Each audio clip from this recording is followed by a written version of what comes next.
बंदर, खरगोश और हाथी एक ही जंगल में रहने वाले थे। बंदर शरारती था, खरगोश समझदार और हाथी सुस्त मगर दिल का साफ था। एक दिन जंगल में स्कूल खुला जहाँ पर सब जानवरों के बच्चे वहाँ पर पढ़ने जाते थे। इन तीनों दोस्तों का वहाँ पर पहला दिन था, वो नर्वस हो गई। सबसे पहले खुशी से मिस लोमड़ी ने उनका खुश आमदीद कहा। इससे क्लास शुरू हुई। बंदर ने अपनी शरारतियाँ शुरू कर दी और हाथी को कुछ न आने की वजह से वो परेशान थी। वो आहिस्ता रफ्ता रफ्ता वो तीनों एक अच्छे और तालिब इल्म बन गए और अपने जंगल में मिसाली बन गए थे।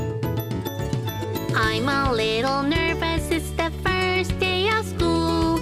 Put on your shoes and get ready to go. I don't want to say goodbye to mommy and